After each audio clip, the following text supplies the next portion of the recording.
Hi, it's Kelsie Morales, and this is Teen Talk Tuesday, the best place for you to get straight up advice on all of the drama, all of your problems. You know what I'm talking about. Today, we are going to be discussing personal stress and anxiety. The three best ways to keep that stress and anxiety in check so it doesn't take over your life. I have my fantabulous advice panel. Let's get to them and let's see what they have to say. We've got Sienna, Tori, Kaylee, and Manny. All right, guys. So what are the three best ways that you find that you can keep stress and anxiety in total check?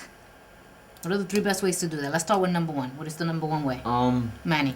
Well, when it comes to school-wise and your personal work, I think that being organized and keeping yourself in check on what you're going to do and making sure everything is done. Okay, like having a schedule that you stick to. Time You're right. management is really good, and if you have that, then you're right. That things off your shoulders. Yeah, it does. Anybody else? So that's number one. Okay, what would you say is number two? The second best thing that you can do to keep that stress and anxiety in check, especially with school, because you're right, with all your school studies, and it's a lot of responsibility, and that can add a lot of stress and anxiety. What's the second one? I would say knowing what sort of situations stress you out and make you anxious and avoiding them as much as possible. Right. And knowing to stay away from those things so you don't cause more stress for yourself. Now, what if I love that, but what if there's a situation where that constantly causes you stress, but you can't avoid it? Come up with a plan on how to make it least stressful as possible. Right. And so you're not going into it completely unprepared each time, think and reflect, how can I make this less stressful? What about it is stressful for me and how can I deal with that?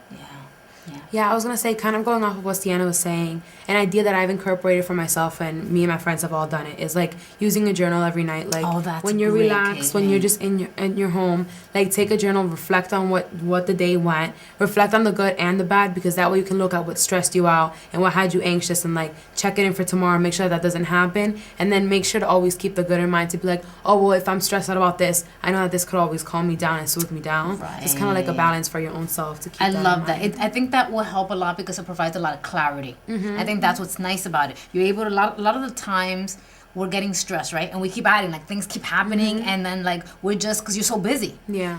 Right? And you keep going and going and going. And I think when you're able to kind of like throw everything up on the journal, then you're able to release a lot of that stress and a lot of that anxiety. Tori, did you have any tips that you can contribute? Yeah, I've learned just basically to not like psych yourself out and be like, oh my gosh, I have all this. Like if you just like find out what you have that day and think out, okay, then I have time here to do this and this, then you're basically just scheduled out.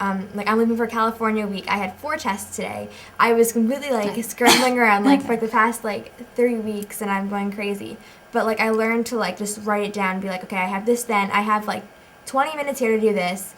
10 minutes here just to do nothing. What and he was rest. saying, I guess, with the time management, and I think also like what you originally mentioned was also not putting so much emphasis on one thing, because I think if we do that, then it's always a do or die. It's always this do or die situation where you're like, it has to happen. If it doesn't happen, and it's always that, then you're constantly like this all the time, where everything is always like it's 0 or 1,000. You know, right? There's no balance. There's no, it'll be okay. You know, I love those tips.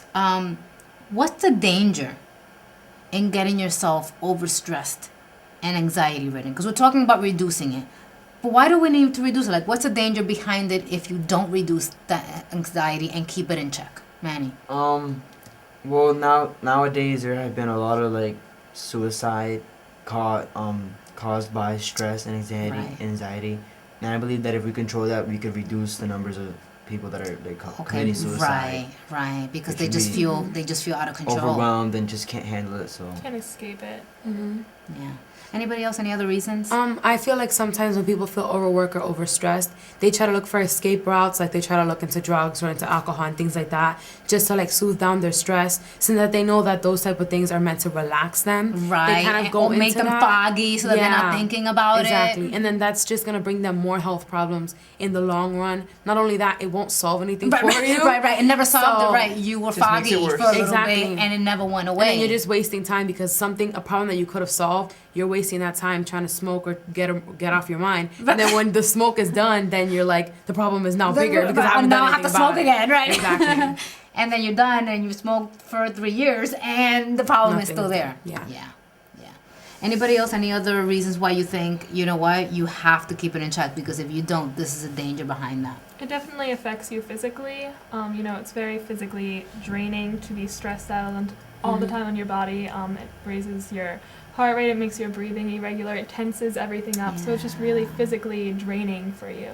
It's not any fun. No. I mean, right? I mean, you're constantly like, at this age, you want to have fun. You know, you're constantly like, yeah, I want to learn something. I want to go.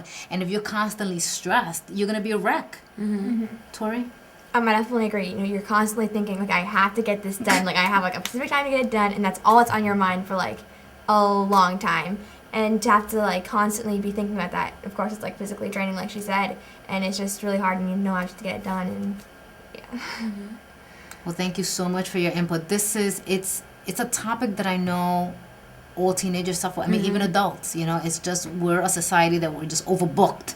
You know, we want to do so many things, and we're overbooked with everything, and then that leads to stress and anxiety. Overplanned, yeah. But we don't have a chance to even think.